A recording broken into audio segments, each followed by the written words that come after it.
मुझे आपसे कुछ कहना है, समझ नहीं आ रहा कैसे कहूँ। यार परेशान तो है वो। जब तुम बीती बातें भूल चुकी हो तो दया सर के बारे में बात करने से तुम्हें इतनी तकलीफ क्यों हो रही है? मैंने तुम दोनों को ये बताने के लिए बुलाया कि मेरे और सिद्धार्थ की सगाई की डेट फिक्स हो गई है। तुम ये शादी किसी दबाव में तो नहीं कर रही हो ना? क्या डेट फिक्स हुई है एंगेजमेंट की? 28 सितंबर। श्रेया ने जो फैसला लिया है उसके पीछे कोई तो वजह है, पर क्या वजह हो सकती है?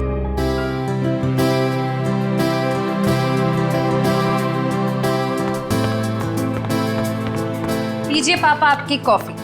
लाओ लाओ लाओ। बिल्कुल वैसी जैसे आपको पसंद है। गरम है आराम से।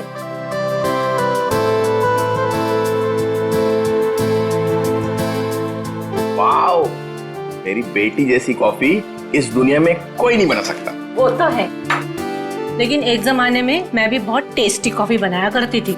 तुम हो ही इतनी टेस्टी। मेरा मतलब है तुम आज भी उतनी टेस्टी कॉफी बनाती हो। आप भी ना बेटी के सामने कुछ भी बोल रहे हो। क्यों, क्या हुआ? श्रेया बेटा, तुम्हें कोई प्रॉब्लम है? नहीं पापा, मुझे कोई प्रॉब्लम नहीं है। ये देखो। ना आप खाइए, मैं देखती हूँ।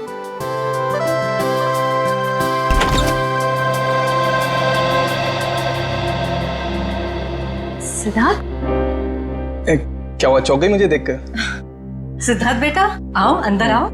बैठो, मैं तुम्हारे लिए अरे कॉफी। नहीं श्रेया, मैं थोड़ा जल्दी में हूँ। मैं ये एंगेजमेंट कार्ड दिखाने आया था।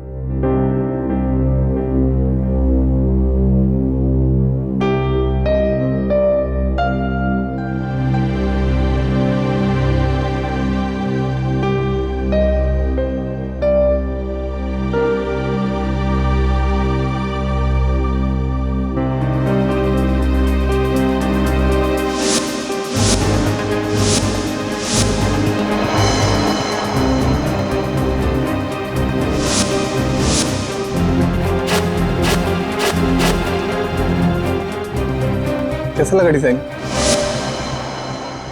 कार्ड पसंद नहीं आया? कोई बात नहीं, दूसरा बनवा लेंगे। नहीं,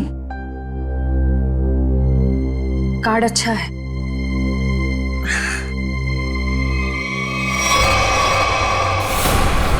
चल चल चल चल चल चल चल चल, हम लोग इस बंगले में छुप जाते हैं। अरे जैसा भी नहीं यहाँ पर।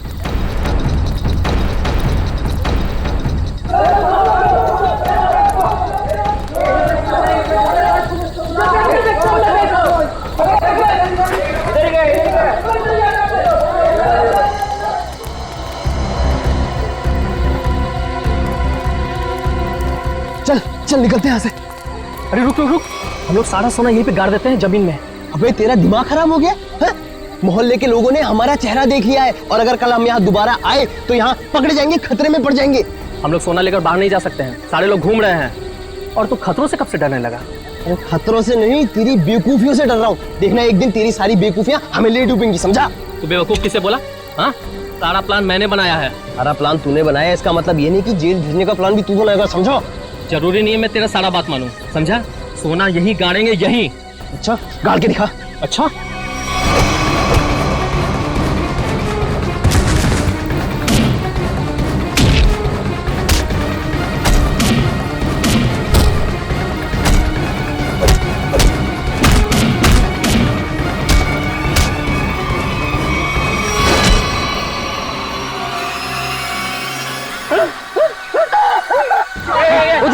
उधर से आवाज आई। चल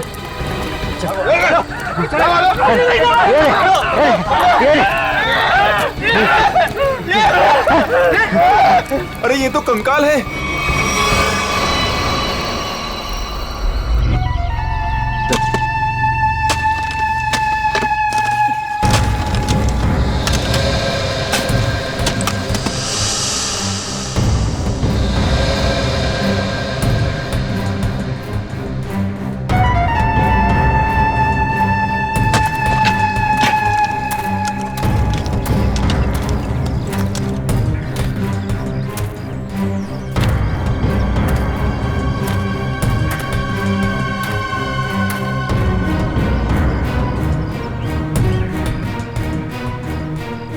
कैसा दिमाग होता है इन मुजरिमों का। खून करके मन नहीं भरा तो डिजाइन बना दी हड्डियों की।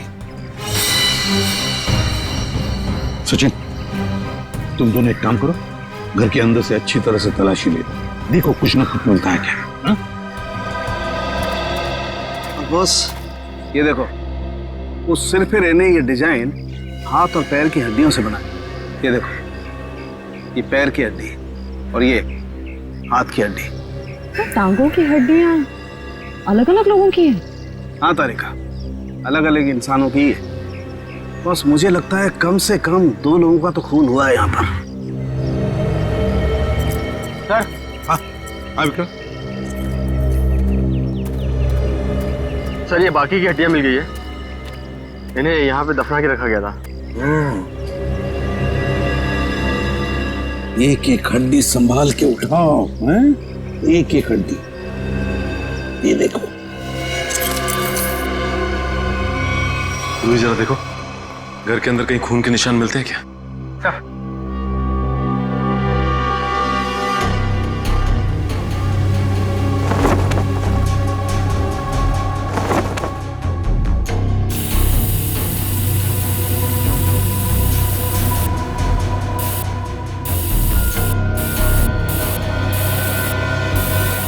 जी सर, गांव वालों का कहना है कि 1984 में इस घर के मालिक अपने पूरे परिवार के साथ ऑस्ट्रेलिया चले गए थे छुट्टी मनाने के लिए।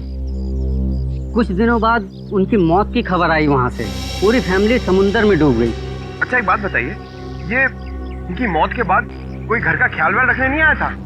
नहीं सर, दोस्तों और रिश्तेदारों को लगता था कि इस घर में कुछ आत्माएं।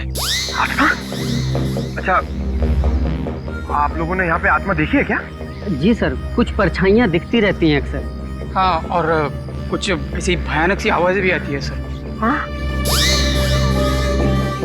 कैसी भयानक सी आवाजें? सर, कभी किसी के चीखने की आवाज, कभी किसी के रोने की आवाज आती है।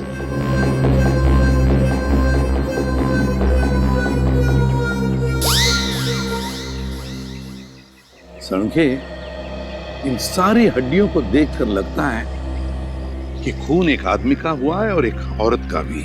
ये देखना, पेल्विक गर्ड, एक पेल्विक गर्डल किसी औरत की है। हाँ बस, लेकिन एक कमाल की बात है, क्या? इन सारी हड्डियों में किसी की भी खोपड़ी की हड्डी नहीं मिली। हो सकता है खोपड़ियां किसी और जगह पे छुपा कर रखी हो या फेंक दी हो सकता है ना। मयूर, विक्रम, काम करो, बंगले के आसपास का एरिया अच्छी तरह से छान मारो, ढूंढो, देखो, कुछ ना कुछ तो जरूर मिलेगा। एक एक कोना भी मत छोड़ो। जाओ। yes, sir. ये बंगला बंद ही रहता है? और आप लोग आसपास रहते हैं? जी सर। यही घर मिला था तुम लोगों को?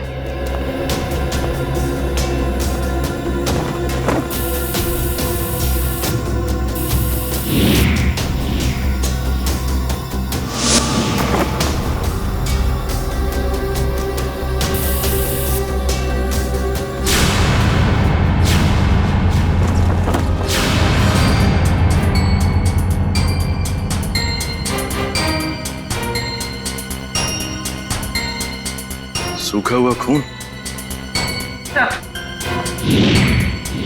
सर, ये टेप रिकॉर्डर और ये प्रोजेक्टर मिला है। टेप रिकॉर्डर और प्रोजेक्टर और ये सूखा हुआ खून, इसका मतलब कोई ना कोई बहुत गहरा राज छिपा है इस बंगले के अंदर। सर, हाँ सर, खोपड़ी तो कोई नहीं मिली, मगर ये कार की चाबी मिली। कार की चाबी है ना, बड़ी अजीब बात। कार की चाबी है पर यहाँ पर कोई गाड़ी नहीं। एक आदमी एक औरत की हड्डियां हैं पर उनकी खोपड़ियां नहीं। फिर है क्या ये सारा चक्कर? और फिर किसने किया है ये? RAIMA,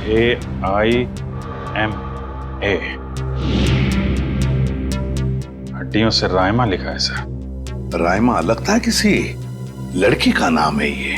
सर, कहीं ये उसी लड़की का नाम तो नहीं जिसका हमें कंकाल मिला है? हो सकता है। अगर वो 2 चोर लुटेरे वहाँ बंगले में छुपने के लिए नहीं जाते तो हमें कहीं पता ही नहीं चलता कि वहाँ 2 मुर्दे खड़े हुए हैं। और ये भी पता नहीं चलता कि वहाँ पे एक आत्मा है। न जाने कितने साल पहले ये जुर्म हुआ है। और ताज्जुब की बात यह है सर कि खूनी ने लाशों को गाड़ा नहीं, बल्कि उनकी हड्डियों से ये डिजाइन बनाया। I mean, ये नाम लिखा रायमा। यहाँ पर से हमें कुछ चीजें भी मिली है ना, वो टेप रिकॉर्डर, प्रोजेक्टर और कपड़े। इन तीनों चीजों से हमें खूनी के बारे में बहुत कुछ पता चल सकता है। ज्यादा देर खुला नहीं घूमेगा ये खूनी। सर हमने उन सब चीजों को रिपेयर के लिए भेज दिया है। बहुत जल्द पता चल जाएगा कि हमारा शक सही था या गलत। और वो गाड़ी की चाबी जो हमें मिली थी, कीजो कार की चाबी। कीजो, अच्छा। तो फिर कीजो कार कंपनी से हमें पता चल सकता है।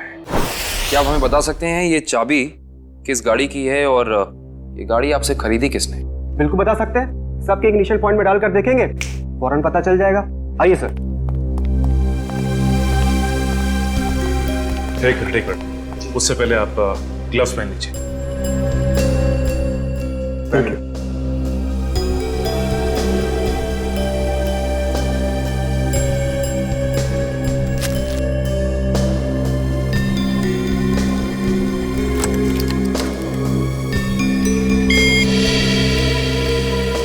नहीं सर।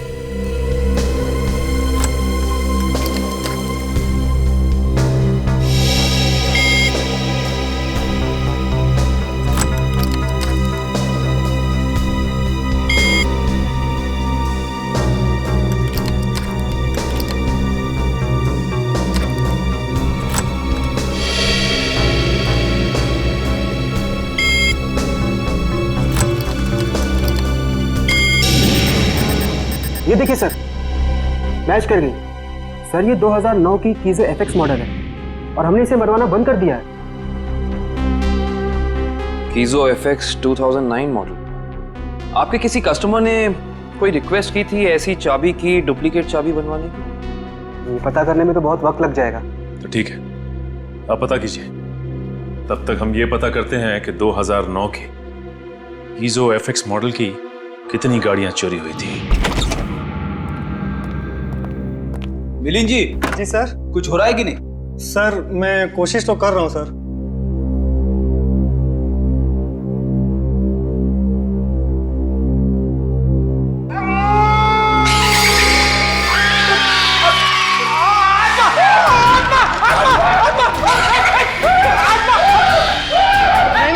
नहीं सर, आत्मा नहीं है। ये तो गलती से फेडर खुल गया था। हाँ, ये वही रिकॉर्डर है जो आप लोग लेके आए थे, उसी में से आवाज आ रही थी। सर, ये आत्माओं ने शॉर्टकट मारना शुरू कर दिया है। ये अपनी आवाज यूज नहीं करती हैं, इस टेप रिकॉर्डर में आवाज डाल के यूज करती हैं। पंकज, ऐसा भी हो सकता है कि वहां पे कोई आत्मा हो ही ना, कोई इंसान ही ये सब खेल खेल रहा हो। मिलिंद जी। जी सर। आपको इस प्रोजेक्टर से क्या फुटेज मिला? हाँ सर, एक मिनट। हेलो रचना, तुम नीचे खड़ी हो? ओके, तुम वहीं रुको, मैं आता हूं। सर सॉरी सर, मुझे किसी काम की वजह से नीचे जाना पड़ रहा है। आप लोग ये रिमोट लीजिए ना, आप लोग फुटेज देखिए। पर सर जरा ध्यान से। ध्यान से क्यों? क्योंकि सर ये फुटेज कमजोर दिल वालों के लिए नहीं है।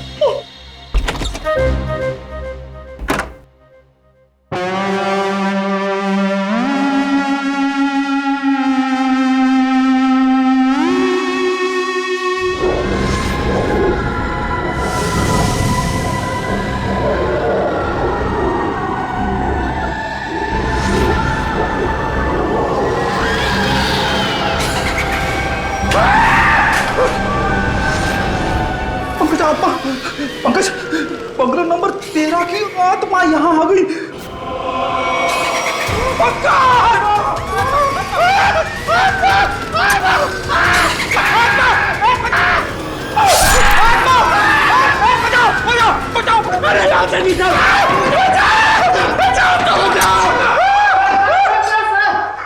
मैंने तो पहले कहा था सर, ये फुटेज कमजोर दिल वालों के लिए नहीं है। नहीं है। अरे आपको क्या इतनी सी फुटेज मिली थी? हाँ सर, अभी तो यही फुटेज मिली है। अरे ये क्या कम है, पता नहीं एसीपी साहब क्या कहेंगे ये फुटेज देखकर। आप उनसे ये मत कहना कि हम दोनों डर गए थे। सर मैंने तो उनको फोन करके सब कुछ बता दिया। तुम्हारा अंदाजा सही निकला। ये खूनी इस प्रोजेक्टर के जरिए किसी को डरा रहा था, आत्मा बनकर। सर हो सकता है कि इस फुटेज का उन मुर्दों के साथ कोई लेना देना ही ना हो। I mean, लोगों में ये अफवाह फैली है कि इस बंगले में आत्मा है, तो हो सकता है कि ये पूरी फुटेज किसी ने किसी के साथ मजाक करने के लिए बनाई हो। नहीं श्रेया नहीं, इन दोनों चीजों का जरूर एक दूसरे से कोई ना कोई संबंध है।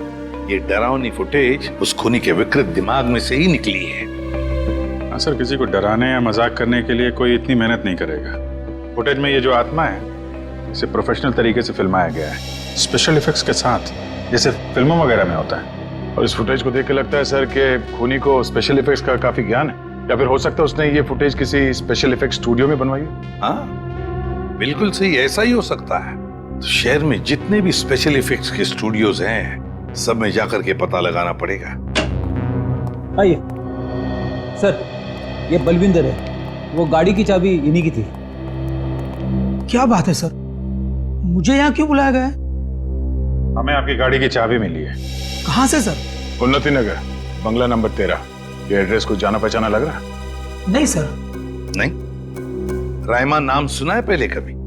बिल्कुल नहीं सर। मगर सर इसका मेरी गाड़ी से क्या लेना देना है? आपकी गाड़ी है कहाँ? सर वो तो कई सालों से गायब ही है।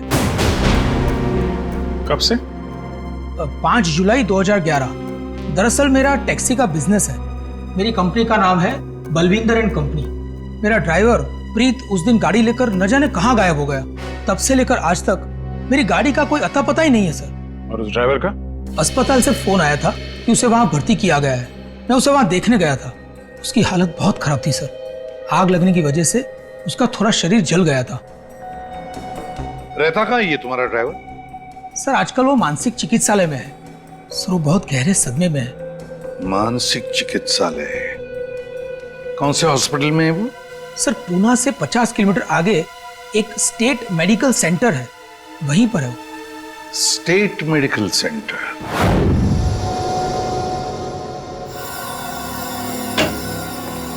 हाँ तारिका जी, कुछ बात बनी? सर चेक कर रहे हैं ना, कुछ ना कुछ तो पता चल ही जाएगा। भाई साहब, मैं दिखाई नहीं दिया आपको? दिखाई? अरे सर आप तो सपने में भी दिखाई देते हैं। हाँ सर, आज सुबह ही सपना देख रहा था। जैसे ही मैं फॉरेंसिक लैब में आता हूँ, आप इस केस के बारे में कुछ ऐसी बातें बताते हैं कि शाम तक खूनी पकड़ा गया। विजीत, तुमने सपना देखा? जी सर। और सपने में मुझे देखा? जी सर। ना, तुमने सपने में तारिका जी को देखा होगा। जी सर। नहीं सॉरी सर, क्या कह रहे हैं सर आप भी? तो बताइए डॉक्टर साहब, इन कंकालों ने अपनी आप बीती बताई? हाँ, थोड़ी बहुत बातें पता चली है। सबसे खास बात ये कि ये कंकाल वक्त के साथ कंकाल नहीं बने। खूनी ने इन्हें मारने के बाद तुरंत इन्हें कंकालों में बदल दिया है। मतलब खूनी ने इनकी खाल को एसिड से जला दिया है। माय गॉड, इतनी बेरहमी से मौत हुई इनकी। और ये जो कंकाल है ना, ये कंकाल एक आदमी का है। इसकी उम्र 30 से 35 साल है और इसकी लंबाई लगभग 6 फीट के आसपास। और ये जो हाथ पे उंगलियों में आपने निशान लगा रखा है, ये क्या है? हाँ, दरअसल इसकी उंगलियों में, इसकी कलाई पे मुझे बहुत कुछ टूट फूट दिखाई दी। मतलब ये आदमी अपने हाथों का बहुत ज्यादा इस्तेमाल करता हो। शायद ये किसी ऐसे प्रोफेशन में होगा जहाँ हाथों का काफी इस्तेमाल होता है, या तो कोई मजदूर या फिर कोई आर्टिस्ट। और ये दूसरा कंकाल लड़की का, उसे क्या पता चला? दया, इस लड़की की उम्र लगभग 30 साल। इसकी लंबाई 5 फीट 4-5 इंच है, बस इससे ज्यादा कुछ पता नहीं चल पाया। और ये जो ड्रेस पे खून लगा है, इसका क्या? टेस्ट करने से पता चला कि ये खून नहीं है, लमाइन रेड नाम का केमिकल है ये, जिसका इस्तेमाल ज्यादातर फिल्म्स, टीवी सीरियल्स और नाटकों में किया जाता है नकली खून दिखाने के लिए। तो इसका मतलब किसी ने पूरी तैयारी कर रखी थी ये बंगला नंबर 13 में किसी को डराने की। पकड़ा जाएगा, वो खूनी भी और वो डराने वाला भी, अगर दोनों अलग अलग है तो। डॉक्टर साहब, कितना टाइम लगेगा ये पता करने के लिए कि कंकाल कितना पुराना है? थोड़ा वक्त लगेगा दया, तुम तो जानते हो कार्बन डेटिंग में थोड़ा वक्त लगता है।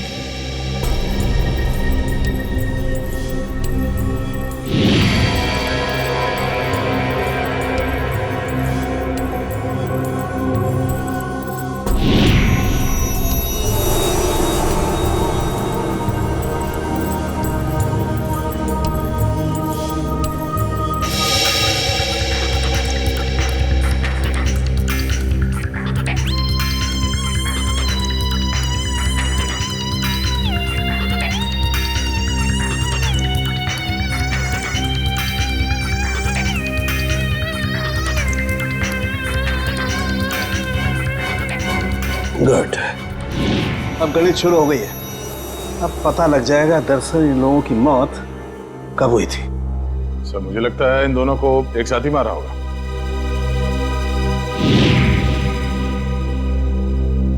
36 से 38 महीने पहले, मतलब 3 साल पहले 2011 में मौत हुई इनकी। और उस बलविंदर की कार भी जुलाई 2011 को गायब हुई थी, बंगला नंबर 13 से। सर अब तक तो खूनी शहर छोड़ के भागा होगा, उसे ढूंढेंगे कैसे? भागने दो, कहां तक भागेगा? सीआईडी से नहीं बच सकता। Excuse me. जी? सीआईडी से। हेलो सर, मैं आप ही लोगों का इंतजार कर रहा था। अच्छा, जो फुटेज हमने भेजी थी उसके बारे में कुछ पता चला? हाँ सर, उसको चेक किया मैंने और उसके सारे स्पेशल इफेक्ट्स हमारे स्टूडियो में ही हुए थे, लगभग 3 साल पहले। गुड। उस फिल्म का नाम क्या था? सर फिल्म का नाम था आत्मा की चीख। हाँ, और सर वो फिल्म पूरी नहीं हो पाई थी। अधूरी फिल्म की फुटेज। सर वो फिल्म तो अधूरी थी ही, साथ में हमें हमारा पूरा पैसा भी नहीं मिला। कौन से बैनर की फिल्म थी ये? प्रोडक्शन हाउस का नाम क्या था? सर वो नए लोग थे और उस प्रोडक्शन हाउस का नाम था, 1 मिनट, हाँ सर उसका नाम था magic media works. Magic media box. अब तो यही लोग बताएंगे कि इस आत्मा की चीख को लोग सुन के नहीं पाए। ब्रीत की हालत भी पिछले 3 सालों में बिल्कुल सुधार नहीं हुआ। उस वक्त भी किसी लड़की की आत्मा के बारे में बात करता था और आज भी करता है। सर लड़की की आत्मा? अच्छा, पिछले 3 साल में जितने भी लोग प्रीत से मिलने आए थे उनकी लिस्ट चाहिए हमें।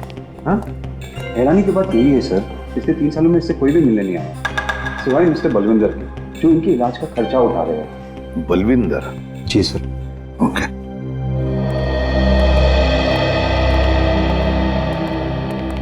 प्रीत, ये सीआईडी ऑफिसर्स है, ये तुमसे कुछ बात करना चाहते हैं। सीआईडी? ये सीआईडी क्या होता है? सीआईडी का मतलब है दोस्त। और प्रीत, दोस्त किसे कहते हैं? जो अपना सुख दुख दूसरे दोस्त के साथ बांटता है ना? और हम सब तुम्हारे दोस्त हैं, तो अब तुम हमसे तुम्हारे सुख दुख बांटोगे ना? ठीक है दोस्त। देखो प्रीत, अब मैं तुमसे कुछ कहूंगा, कुछ पूछूंगा, इन सब चीजों का बड़े शांत दिमाग से मुझे जवाब देना। याद करो, जुलाई महीना 2011, तुम उस रात बंगला नंबर 13 में गए थे 2 लोगों को लेकर। हाँ, 2011 बंगला नंबर 13। बंगला नंबर 13, क्या हुआ था वहां पर? तुम लोग मेरे दोस्त नहीं हो, तुम लोग मेरे दोस्त नहीं हो। राइमा ने भेजा है ना तुम लोग को मुझे मारने के लिए। राइमा ने भेजा है ना? नहीं, राइमा ने नहीं भेजा है। हम लोग दोस्त हैं तुम्हारे। हाँ पक्का? बिल्कुल पक्का, राइमा ने नहीं भेजा है हमें। अब बताओ क्या हुआ था उस रात उस बंगले में? है? बंगला नंबर 13। एक आदमी और औरत ने पैसे दिए थे मुझे उन्हें वहां ले जाने के लिए। ये क्या? राइमा चीख रही है, राइमा चीख रही है, मुझे मार देगी, मुझसे बदला लेना चाहती है। राइमा तुम्हारे पीछे है। ये बात करने की स्थिति में नहीं है अभी। आई एम सॉरी डॉक्टर साहब, 2 मिनट और। सॉरी, मैं आपके केस के लिए मैं अपने पेशेंट की जान खतरे में नहीं डाल सकता। Please cooperate. ठीक है। मुझे मार देगी, मुझसे बदला लेना चाहती है। अभिजीत, एक बात तो पक्की है कि उस रात प्रीत बंगला नंबर 13 में एक आदमी और एक औरत को लेकर गया था, और हमें जो कंकाल मिले हो शायद उसी आदमी और उस औरत के हो। हाँ सर, ये आत्मा वाला ड्रामा करके उनको डराया, मार डाला, फिर सर अलग कर दिया ताकि पहचान ना हो सके। सर ये प्रीत बार बार राइमा आ रही है ऐसा क्यों बोल रहा है? कहीं राइमा जिंदा तो नहीं? इस बात का तो पता लगाना ही पड़ेगा कि प्रीत की बातों में कितनी सच्चाई है और कितना भ्रम।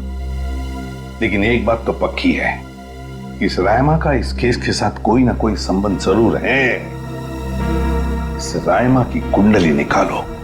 राइमा।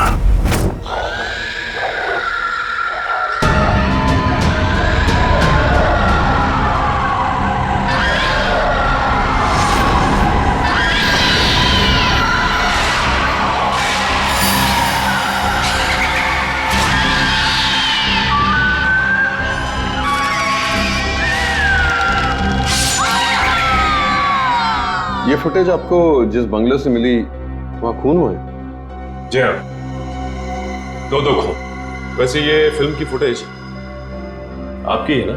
जी हाँ। क्या बताऊं सर, बड़ी ही मनहूस फिल्म थी। 10 सीन ही शूट किए थे, फिर फिल्म बंद हो गई।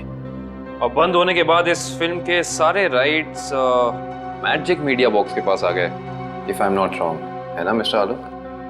अब इस तरह के फुटेज तो हमारे पास काफी पड़े रहते हैं। अब पता नहीं ये फुटेज उसके हाथ कैसे लग गए। मतलब आप भी मानते हैं कि ये फुटेज गलत हाथों में लग गए, जिसका उसने गलत फायदा उठाया और दो खून किए?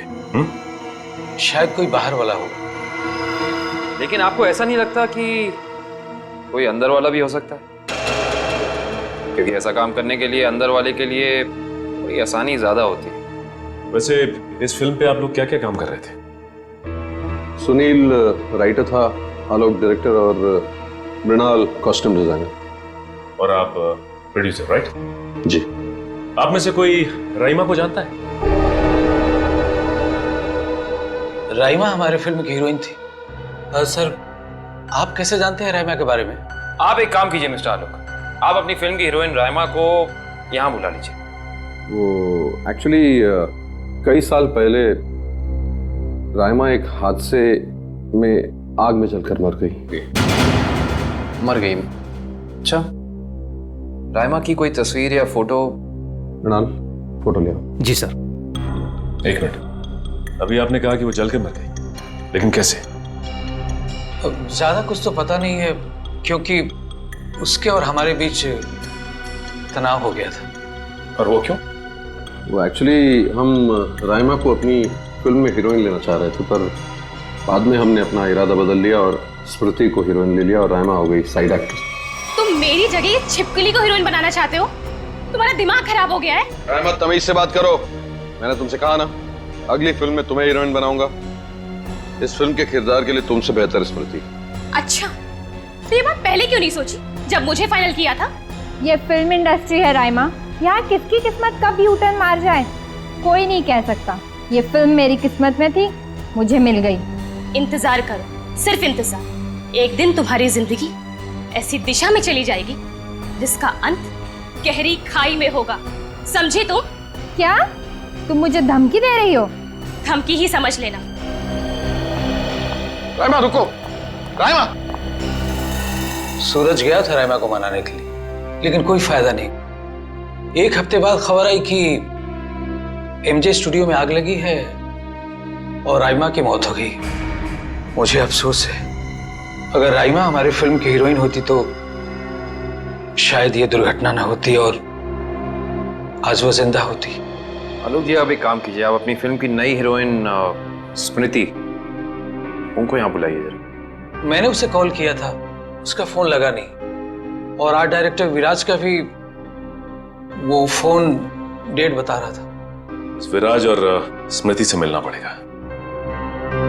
सर, ये रहे फोटो। ये है राइमा। राइमा ने स्मृति को धमकी दी, उसके बाद राइमा खुद मारी गई। तो फिर ये खून कर कौन रहा है? इसका जवाब तो अब विराज और स्मृति से मिलकर ही पता चलेगा। मैंने पता किया, ये विराज और स्मृति इस ब्लू रोज प्रोडक्शन हाउस में काम कर चुके हैं। गुड निकल, इससे पूछते हैं। अरे सुनिए भाई साहब जी, ये विराज शंकर है, आर्ट डायरेक्टर है, काफी टीवी में और फिल्मों में सेट लगाए हैं इन्होंने। इन्हें पहचानते हैं आप? नहीं सर, मुझे नहीं मालूम। जी, आगे पूछते हैं। एक्सक्यूज मी, हम लोग सीआईडी से। जी। आप विराज शंकर को जानते हैं? विराज शंकर? हाँ सर, मैं जानता हूँ। वो बेचारे बहुत कर्जे में थे, पर फिर पता नहीं क्या हुआ उनका। उनका कोई एड्रेस, कोई पता? सर, इस बारे में कुछ ज्यादा तो पता नहीं है, लेकिन उनको ऑफिस कहीं अंधेरी में है। अच्छा, ये फोटो को ध्यान से देखिए। स्मृति ये फिल्मों में काम करती है, पहचानते हैं आप इन्हें? जी हाँ, इनकी बंद फिल्म के बाद इनको कोई प्रोड्यूसर फिर से रिलॉन्च करना चाहते थे, लेकिन सर ये पता नहीं क्यों बदकिस्मती से ये 2011 में अमेरिका चली गई और उसके बाद फिर लौट के आए हैं। ये स्मृति का कोई अता पता जहाँ हम उनसे मिल सकते हैं? हमें तो नहीं पता, पर उस एजेंसी पर उसका पुराना एड्रेस होगा जहाँ पर उन्होंने चमकार वॉशिंग पाउडर का विज्ञापन किया था। ठीक, थैंक यू। ज्यादा एजेंसी से स्मृति के घर का पता निकलवाते हैं।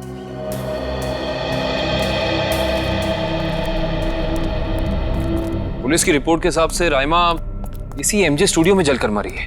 पता नहीं काबिल, लेकिन ये बात इतनी सीधी है नहीं जितनी की लग रही है। जैसा कि फाइल में लिखा हुआ है कि स्टूडियो में आग लगी रात के 2 बजे।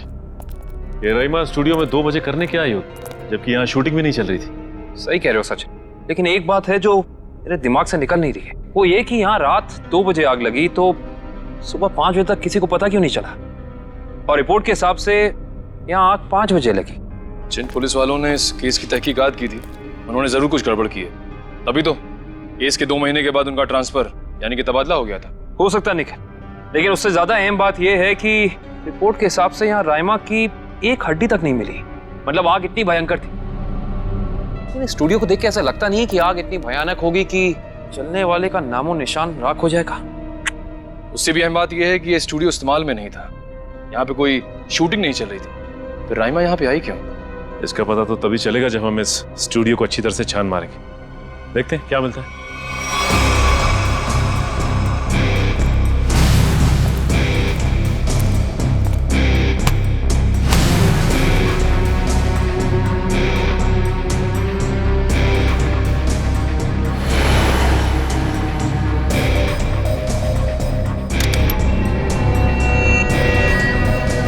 ये देखो, जली हुई गन।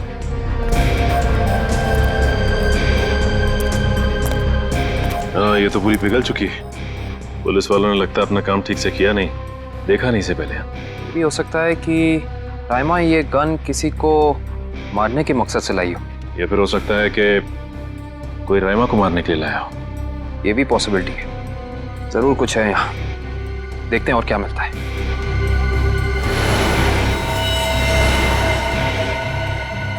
सर, कंकाल। 1 मिनट, निखिल जरा संभाल संभाल। करण, शीट ला।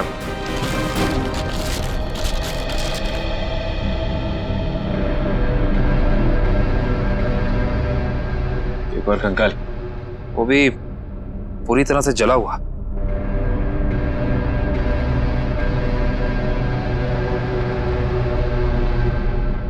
बॉस, इसकी पेल्विक गर्डल से पता लगता है कि ये कंकाल किसी लड़की का है। सर, कहीं ये कंकाल राइमा का तो नहीं है?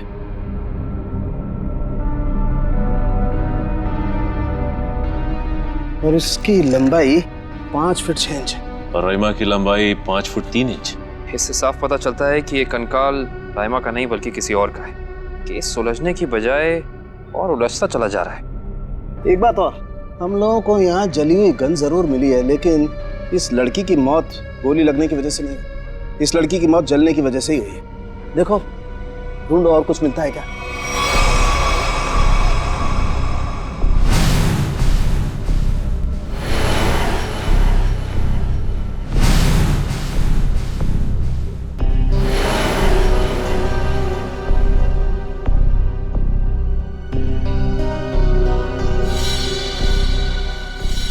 सर ये देखिए सर, बाल बाल।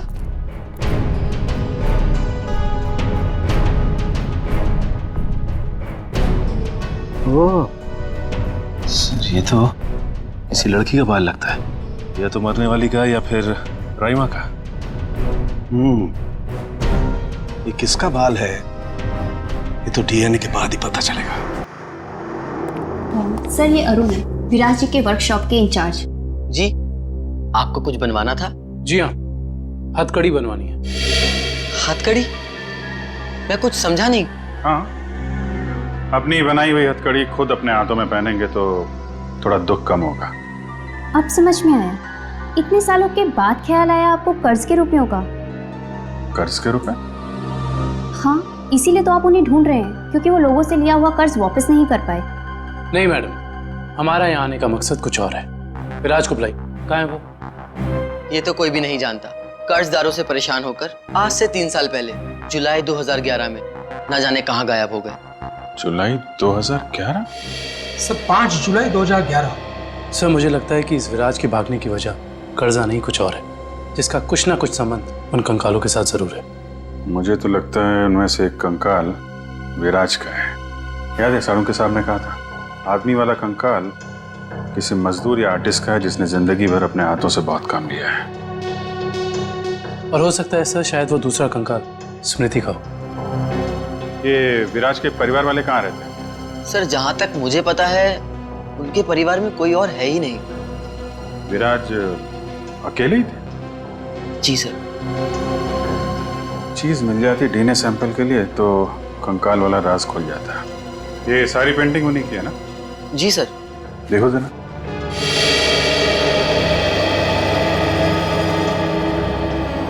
सर थंबप्रिंट ये विराज का है? जी हाँ सर, और ये थंबप्रिंट ही नहीं, ये पूरी पेंटिंग सर ने अपनी उंगलियों से बनाई है। Finger painting? इतना तो काफी है डीएनए टेस्टिंग के लिए। आप लोग? हम लोग सीआईडी से। अच्छा अच्छा, आइए आइए, आप ही ने फोन किया था ना? जी हाँ। दरअसल बात यह है कि हम स्मृति के बारे में आपसे कुछ पूछताछ करना चाहते हैं। पूछिए ना, क्या पूछना चाहते हैं आप? क्या आप बता सकती हैं कि स्मृति का आपके अलावा इस दुनिया में और कोई भी नहीं है? नहीं, उसके माँ बाप बचपन में ही गुजर गए। अब बची है तो ये बूढ़ी दादी, बहुत ही प्यार से पाला है मैंने उसे। ये स्मृति अचानक अपना फिल्मी करियर छोड़कर अमेरिका क्यों चली गई? वो कभी किसी को कुछ नहीं बताती थी, हमेशा अपना मन का करती थी। उस दिन भी उसके मैनेजर का फोन आया, कह रहा था कि मैडम किसी विज्ञापन की शूटिंग के लिए अमेरिका जा रही है। उसके मैनेजर से मैंने पूछा कि कब वापस आएगी वो, तो उसने कहा 3-4 दिनों में। लेकिन पूरे 3 साल हो गए, अब तक उसका कुछ पता नहीं, कुछ पता नहीं।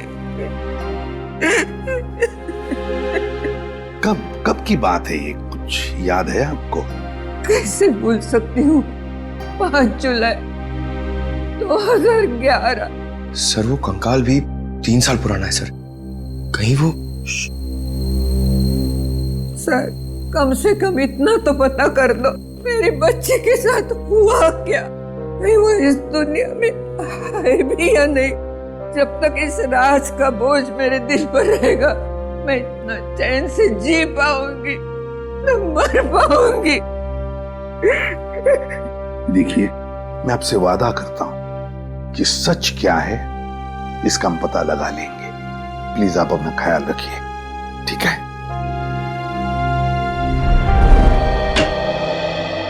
हाँ डॉक्टर साहब, डीएनए की रिपोर्ट आ गई क्या? हाँ, पेंटिंग पर जो सूखा हुआ सलाइवा मिला था, वो सलाइवा ये बताता है कि वो आदमी वाला कंकाल विराज का ही है। और हमने स्मृति की दादी का भी डीएनए टेस्ट करवाया, जिससे पक्का हो गया कि बंगलो नंबर 13 में जो कंकाल मिला था वो स्मृति का है।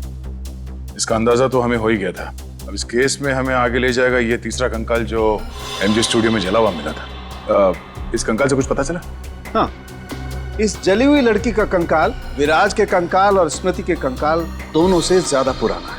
और ऐसा लगता है कि इस लड़की को सिगरेट पीने और तंबाकू खाने की बुरी आदत थी, क्योंकि इसके जबड़ों से हमें तंबाकू के अंश मिले।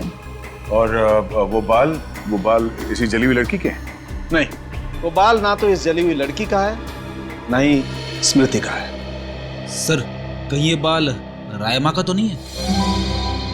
सर इस केस की सुई घूम फिर के रायमा पर आकर अटक गई। पता लगाना पड़ेगा रायमा के साथ आखिर हुआ क्या था। जैसा कि आप देख रहे हैं, सीआईडी ने एक और खूनी को पकड़कर एक बार फिर साबित कर दिया है कि उनके नाक के नीचे से कोई भी मुजरिम बच के निकल नहीं सकता। इस बार पकड़ी गई है बंगलो नंबर 13 में हुए खून की हत्यारी रायमा। एक मिनट प्लीज। सर क्या ये बात सच है कि आप एक बाल के जरिए रायमा तक पहुंच गए? देखिए, इस वक्त हम आपके सवालों का जवाब नहीं दे सकते। जल्दी जब हम प्रेस कॉन्फ्रेंस लेंगे तब आपको सब बता देंगे। ओके, ठीक है? चलिए हटिए, अब जाने दीजिए। चलो हटिए। रायमा जी, आपने उन मासूम लोगों को क्यों मारा? क्या वजह थी इसके पीछे? रायमा जी, रायमा जी, प्लीज रायमा जी।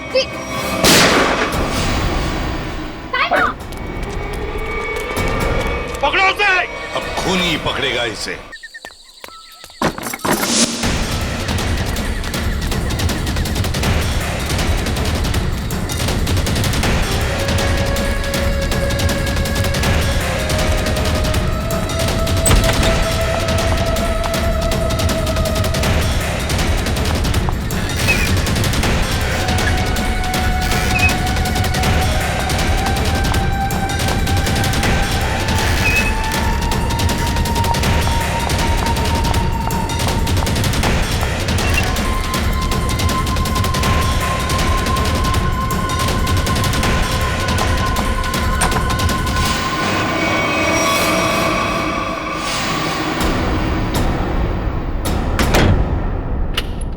बस,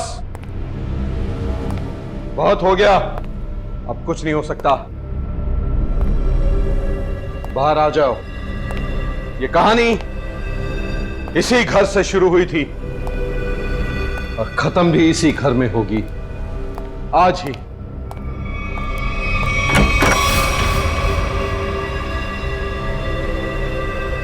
छुपने का कोई फायदा नहीं, बाहर आ जाओ। सुना तुमने?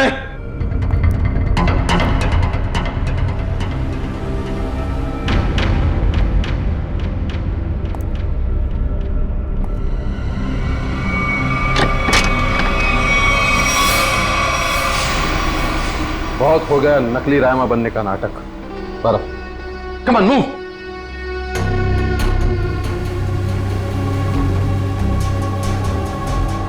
कौन हो तुम?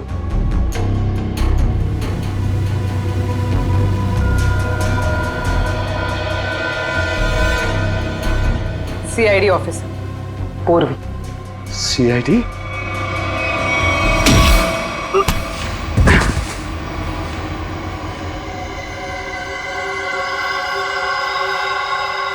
मैं और राइमा एक दूसरे से बहुत प्यार करते थे, इसलिए जब हीरोइन का रोल राइमा की जगह प्रीति को मिला तो तुम्हारे दोनों कानों से धुआं निकलने लगा है? हाँ, हम स्मृति को सबक सिखाना चाहते थे, इसलिए हमने उसके अतीत के बारे में रिसर्च शुरू की। राइमा को पता चला कि एक्ट्रेस बनने से पहले स्मृति ड्रग्स के कारोबार से जुड़ी थी। इसलिए राइमा ने स्मृति को ब्लैकमेल करना शुरू कर दिया। क्यों? स्मृति को लगा कि उसका करियर खत्म होने वाला है, उसके रीलॉन्चिंग के सपने पर पानी फिर जाएगा, इसलिए उसने और उसके बॉयफ्रेंड विराज ने एक किलर को रायमा की सुपारी दी। यह तो अच्छा हुआ कि उस किलर की गोली से रायमा नहीं मरी, बल्कि वो अपराधी खुद उस आग में जलकर मर गई।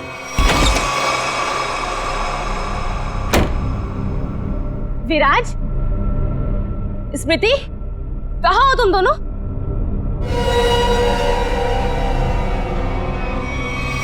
कौन हो तुम? जिया। जिया? कौन जिया? और ये दरवाजा क्यों बंद कर दिया? ताकि तुम्हें अकेले में तोहफा दे सकूं। हाँ? स्मृति और विराज को ब्लैकमेल करने का तोहफा। हाँ? क्या कर रही हो तुम? सुना है आग से जलकर मरने में बहुत दर्द होता है। आग? छोड़ो मुझे, प्लीज, गोली मत चलाना। मौत से बचकर कहाँ भाग रही हो? मौत से तो आज तक कोई नहीं बच पाया। छोड़ दो मुझे, प्लीज छोड़ दो मुझे, गोली मत चलाना, प्लीज छोड़ दो मुझे, छोड़ दो मुझे। कोई आखिरी ख्वाहिश?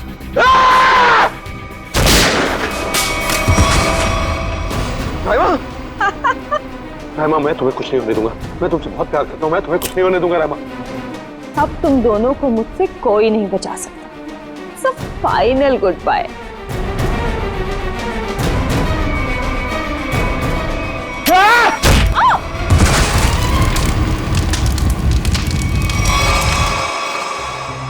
और रहीमा, उसका क्या हुआ?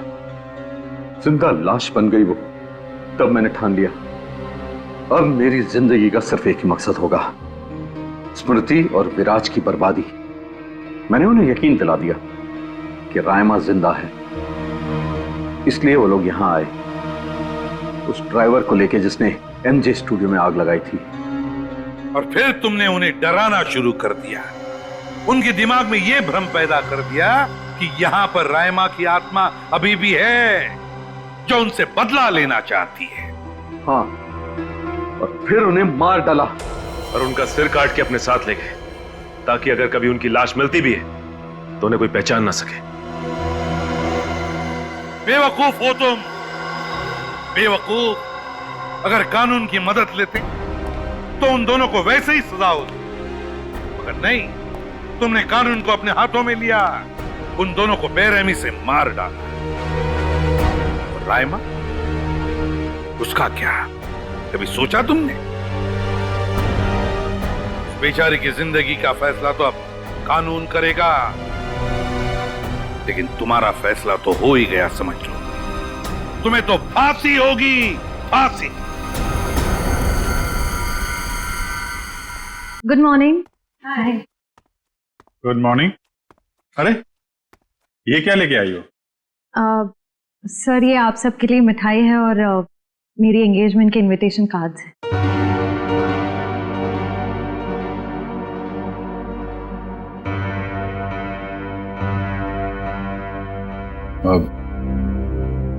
तारीख पक्की होगी? जी सर, 28 सितंबर। अच्छा। दो हफ्ते बाद ही है। काफी तैयारी करनी होगी आपको तो। सर ज्यादा कुछ तैयारियां करनी नहीं, सिद्धार्थ को भी मेरी तरह एक छोटा सा ही फंक्शन चाहिए था। ये तो बहुत अच्छी बात है। Congratulation Shreya. Thank you sir. चलो मुंह मीठा कराओ। हाँ श्योर।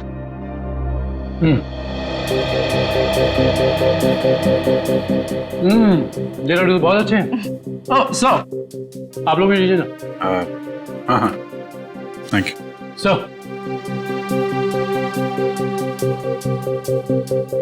लो फ्रेडी, मुंह मीठा करो। रहने तो मीठा खाने का मन नहीं है मेरा। अरे फ्रेडी, एक लड्डू से कुछ नहीं होगा, लो ना। Sir please. ये हुई ना बात पूर्वी। तुम ही लो श्रेया। नहीं सर थैंक यू, लेकिन आप सबको जरूर आना है। ये भी कोई पूछने की बात है श्रेया? हम सब जरूर आएंगे, है ना सर?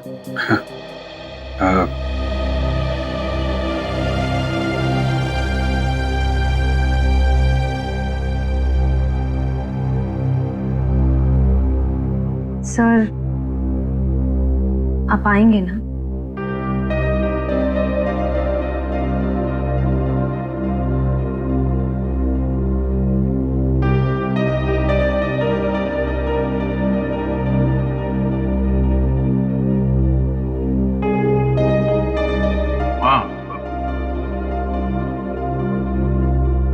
मैं जरूर आऊंगा।